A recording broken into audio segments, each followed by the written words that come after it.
Sveiki, aš Gabija Balsevičiūtė, čia Vilniaus universiteto komunikacijos fakulteto tinklalaidė.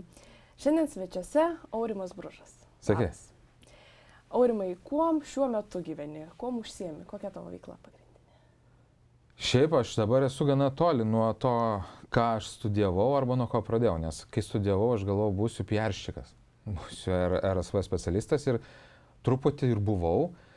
Ir kai kuriam prasmėm gal visai netruputį, mes dirbom ten su pramogom, su muzikos grupių vadyba ir panašiai, tai aš rašydavau pranešimus spaudai, siųsdavau ir labai didžiavausi, kad mano tekstų daug yra ir Delfi, ir 15, ir visur kitur. Tiesa, niekada nebūdavo vardo parašyta, nes tai yra pranešimas spaudai. Bet paskui taip gavosi, kad aš nuo komunikacijos supratau, kad vis dėlto nėra mano stipriausias dalykas. Ir aš tada taip į marketingą ir dabar apskritai esu skaitmeninių produktų, kaip čia, managemente, kūrime. Bet ironija, arba kaip tik gal visiškai dėsninga, kad dabar aš dirbu GO3. Tai irgi tokia medijos kompanija, tai ir visiškai medijos produktas. Tai šiaip ar taip, kažkur aplinkui labai nenutolstu. Bet ir ne visai tai, ką studijavau. Kalbant apie studentų atstovybę, buvo jos pirmininkas. Taip. Kokiomis emocijomis prisimeni būtent tą laikotarpį? Šiaip pozityviai. Ir aš esu galvojęs, kadangi mano žmona ir mes susipažinom studentų atstovybėje ir mes vis dar turim tokią draugų grupelę nuo studentų atstovybės, skirtingų metų, bet visi iš to paties Komfako atstovybės. Tai ir bendraujam vis dar. Taip jau retokai, bet vis susitinkam. Tai ir dėl to, kad aš ir atstovybė, ir tas laikas visiškai persidengė su studentavimo laiku, tai aš labai pozityviai šiai prisimenu. Kai dabar galvoju, ir tais atstovybės laikai buvo kiek 10 maždaug metų atgal, daugiau, tiesą sakant, tai aš šiaip neprisimenu kažkokių blogų dalykų arba kažkokių sunkių dalykų. Gal čia taip pat mintis veikia, kad sunkus dalykai tada, o gal jų nebuvo. Tai, žinai, toks, jau čia prisimenu puikiai. Tiesą sakant. Ne vienas ir su kuo prieš tai kalbėjau pamini, kad turbūt ir ryškiausiai ir atsimena tą savo komandą, tuos draugus. Ar sunku buvo suburti ją tokią stiprią? Ar sunku suburti? Tiesą sakant, žinai, su studentų atstovybė bent tada, kada aš buvau, susiburdavo pati. Aišku, daug prisidėdavo ir gal ir dabar tas pats yra toks sužinojimas apie atstovybę yra per priėmimus pirmiausia, kad važiuodavom pasirašyti fiziškai sutarčių. Dabar aš spėju, turbūt nieks gal ir nebevažiuoja į fakultetus, bet tada mes dar, aš 2009 stojau, tai atvažiuodavom pasirašyti ir studentų atstovybė būdavo tie, kurie pasitinka. Žinai, atvažiuoja, ypač jeigu aš, pavyzdžiui, iš Anykščio esu, tai dar iš nedidelio miestelio, atvažiuoja į fakultetą, į nematytą vietą. Ir eini ten kažkokiu oficialių dalykų pasirašyti ir pasitinka studentų atstovybė, žinai, ten kažkokią temą turi, nežinau, su kokiais nors kostiumais, su dar kažkuo, ir toks iš karto įtraukia ir studentų atstovybės būdavo, ir gal ir dabar toks labai iš karto, tu iš karto draugas esi, žinai, ir po to važiuoji Fuksų-Stovkę. Ir ten irgi studentų atstovybė, tie patys studentai, kurie ten metais, 2-3 vyresni už tave, yra iš karto tavo draugai, automatiškai. Tai nenori, tada galvoju, nemažai žmonių ten ateina ir paskui atsisijoja kažkas, žinai, nori tiesiog būti, dalyvauti, kažkas, kaip aš, pavyzdžiui, galvojau, kad, aš čia noriu kažką organizuoti ir mes taip kažkaip susirinkom, aš nesakyčiau, kad čia buvo kažkoks tai mano arba ten kažkieno nors atskirų žmonių nuopilnas. Buvo tas kažkoks branduolys susiformavo ir mes kažką veikiam. Aš daug sakau tokio neapibrėžto žodžio, kažkaip, bet taip ir buvo. Ir net atgal žiūrėdamas aš suprantu, kad mes tada mums atrodė, arba man atrodė, kad mes žinom čia ką darom. Nieko mes nežinojom ir tame visas fainumas. Dabar gal aš daugiau kartais overthinkinu ir pergalvoju dalykus, o tada tiesiog, darėm kažkaip, nors atrodžiau labai sau rimtas ir labai reikšmingas. Gal prisimeni kažkokį tokį ryškiausią momentą, ar dažnai kas mini vakarėlį kokį, ar ten darbą gal nuveiktą, kažką pakeitėt? Momentų visokių yra buvę, žinai, tada, kai dar aš buvau atstovybėj, atstovybė tik bendrai, nes aš paskui centriniam biure buvau, po to, kai pirmininkų metus pabuvau Konfake. Tai tada atstovybė labai pradėjo suktis į tokį, aš pavadinčiau universiteto tęsinį, kai studentų atstovybė pradėjo labai suktis į tą akademinę visokią ir pradėjo, kaip čia pasakyti, tokį rimtąją pusę pavadinkim. Kai aš atėjau ir kai mes tada buvom, dar buvo daug studentų atstovybė organizuodavo nemažai renginių, pavyzdžiui, studentų dienos arba netgi toks FTH, Feel the Heat buvo toks renginys, kuris vyko tiesiog, jis neturėjo nieko daugiau kaip tik smagus renginys studentam. Bet maždaug 2009, 10, 11 atsirado tiesiog tai, kas dabar visiškai prasta, mieste, baruose kažkur pradėjo grupės groti, dar kažkas. Tie renginiai ir pramogos pasidarė visiškai prieinamos mieste ir netgi finansiškai nuostolinga būdavo jau daryti atstovybei dalykus. Tai buvo toks perėjimas laikotarpis, bet tų renginių dar buvo. Kas iš ryškesnių dalykų atsimenu vieną ryškų tokį negatyvų, kitą biškį pozityvų dalyką. Vienas buvo, kai tą Feel the Heatą minėtą kilinom.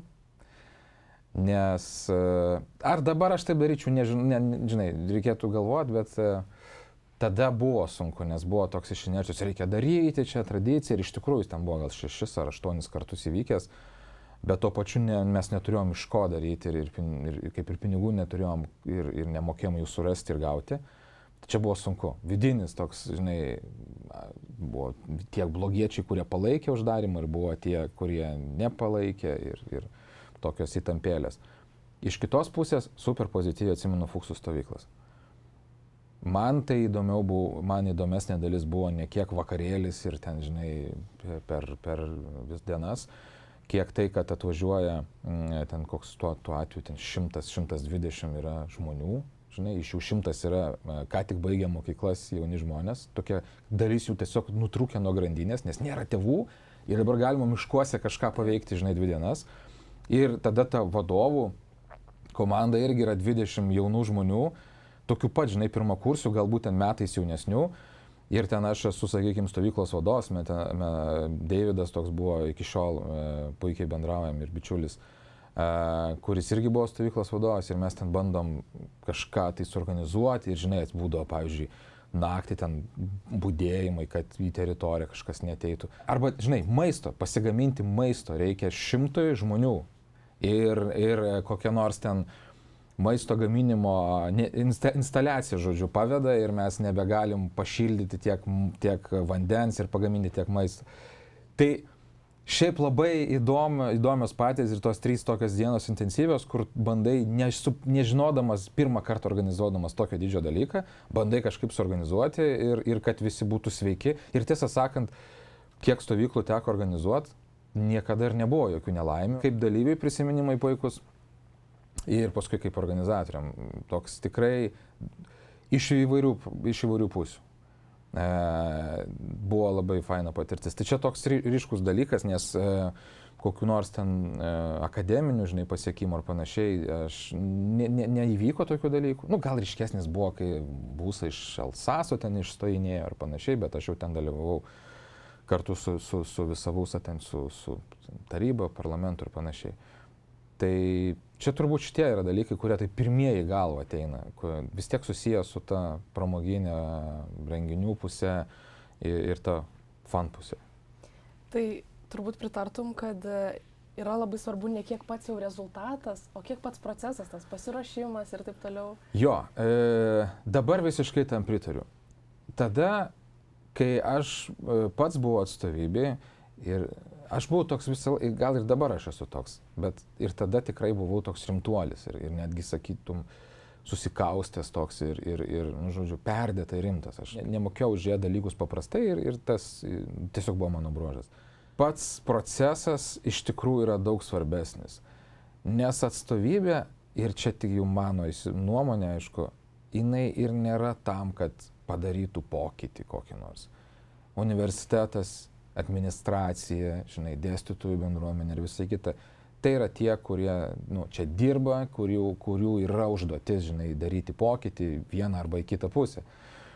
Studentų atstovybė yra tam, kad tam tikra prasme, tiesą sakant, kad patirtum procesą, nors tada, kai mes buvom atrodę, rezultatas yra, žinai, už viską svarbiau. Nors aš paskui tik sužinau, kad yra kitokio tipo organizacijos, kaip kokia nors Skautija ar panašiai, kur yra tos priklausomumo organizacijos, kur iš esmės tu esi narys ir tai savaime yra ne tai, kiek ką tu padarai, ne tai, kokį tu rezultatą sukuri, bet tai, kad tu esi tiesiog bendruomenės dalis. Tai mes, bent mano laiku, aš pats tai tikrai to nesupratau, bet dabar žiūrėdamas atgal, tai visiškai taip. Visiškai taip. Koks rezultatas? Viskas tvarkoja. Jeigu gaunasi kažką padaryti vienaip ar kitaip, puiku pakeliui. Svarbiausia yra bandyti daryti. Esu galvojęs, ką daugiausiai davė atstovybė. O davė tai, kad aš gana anksti pamačiau arba patyriau visiškai žmogiškas tarp asmeninės dramas, nuomonių derinimus, kaip man atrodo super 100% kažkas teisinga ir kaip reikia, žinai, tau gali atrodyti visiškai priešingai ir mums vis tiek reikia kažkaip susitarti. Ir aš tą supratau tik vėliau, kada pradėjau dirbti, žinai, su skirtingai žmonėms, skirtingose komandose ir tie dalykai nori, nenori, išlenda. Ir, žinai, ir kadangi ir mano žmona tą patį praėjus, mes dažnai pasikalbam apie savo darbus arba situacijas ir sakom, kaip studentų atstovybė, žinai, ten kažkokia drama įvyko, kaip tipo, ir tai žmonės, kuriam ten 30, 40, 50 metų, žinai, kurie galbūt pirmą kartą tampa kokiais nors ten komandų vadovais ir jie išgyvena, patiria daug tokių emocinių dalykų, kurie mums nutiko jau būnant 20. Ir čia man yra didžiausias dalykas, kurį davė būtent buvimas tam procese. Supratimas, kad vis dėlto žmogiški dalykai, emociniai dalykai daug daugiau įtakos daro, negu kad ten kažkoks rezultatas. Visas tas rezultatas atsiras, žinai, ir tiesą sakant, bet kur darbe po to, bet ką darant, daug daugiau lemia. Kiek pavyksta žmogiškai, emociškai turėti ryšį arba tuos dalykus kažkaip pereiti, o ne tai, kiek tu turi hard skillsų ir kiek tu iš tikrųjų moki kažko daryti. Taip aš labai apibendrinu, aišku, žinai, bet bent mano srityje tai santykiai daug daugiau lemia. Ir tą labai daug išmokė tada. Ir tas procesas būtent. Tai tos pamokos iš studentų atstovybės kaip ir padėjo formuotis ir kaip asmenybei, ir gelbėjo tam tikrą prasme ir profesiniam kelyje.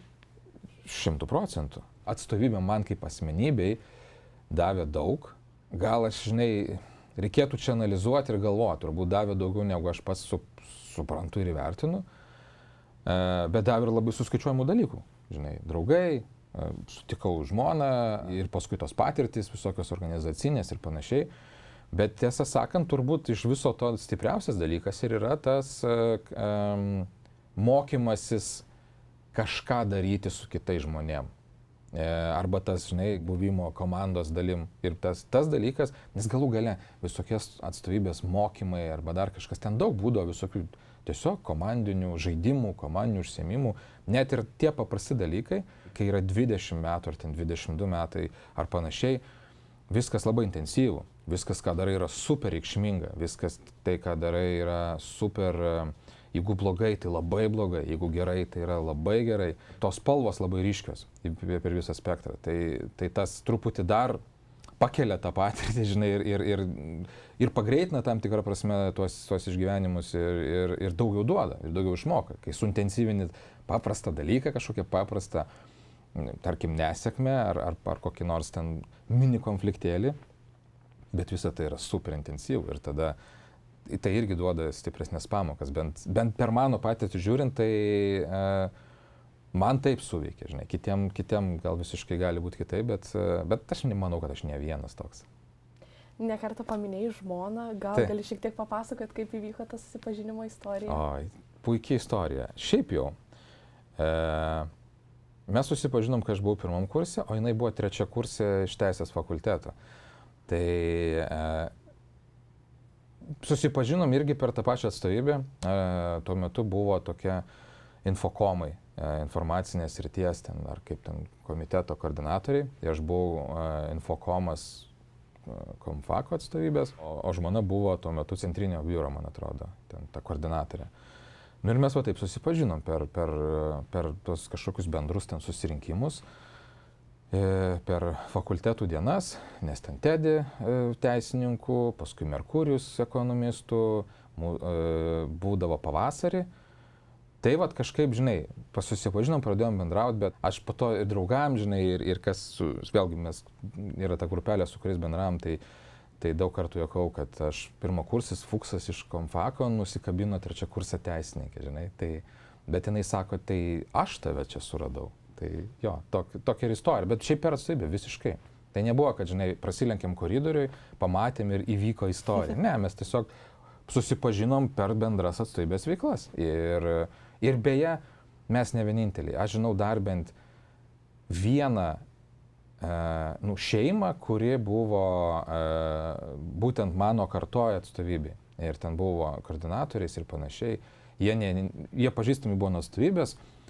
Paskui susituokė ir sukūrė šeimą vėliau, žinai. Tai dar vienas pliusas, dėl ko verta prisijungti į studentų atstovybę. Jo, gal nereikia to žadėti, kad tai bus, bet tai gali atsitikti. Visiškai. Ir pabaigai, kokį patarimą duotum dabartiniams arba būsimiems būtent komunikacijos fakulteto studentams? Aš tiesą pasakiau, žinai, aš nelabai daug susiduriu su, kaip dabar, kokie yra dabar tie, kaip čia, 20-mečiai ar 18-mečiai ar panašiai. Bet pirmas dalykas, kuris šauna į galvą, kai tu paklausai, aš galvoju, nepriimkit visko per rimtai. Nepamirškit, kad viskas yra žaidimas. Žaidimas ta pačia plačiausia prasme. Tai tas turbūt vertinga ir šiaip gyvenime ir tai aš sakau dėl to, kad pirmiausia, aš pats turiu šitą savo nuolat priminti ir neužsimiršti, kad nereikia visko priimti per daug rimtai, nes aš labai dažnai priimu dalykus per daug rimtai ir neužmiršti, kad, žinai, viskas yra tam tikrą prasme žaidimas. Tai bus lengviau studijų metais, bus lengviau po studijų metų ir galbūt gyvenime, žinai, nebūti per daug rimtai nusiteikusiam ir neieškoti kažkokių per gilių prasmių. Viskas yra daug paprasčiau, viskas yra daug lengviau, jeigu pavyksta tai pasižiūrėti. Ačiū labai už pokalbį. Ačiū.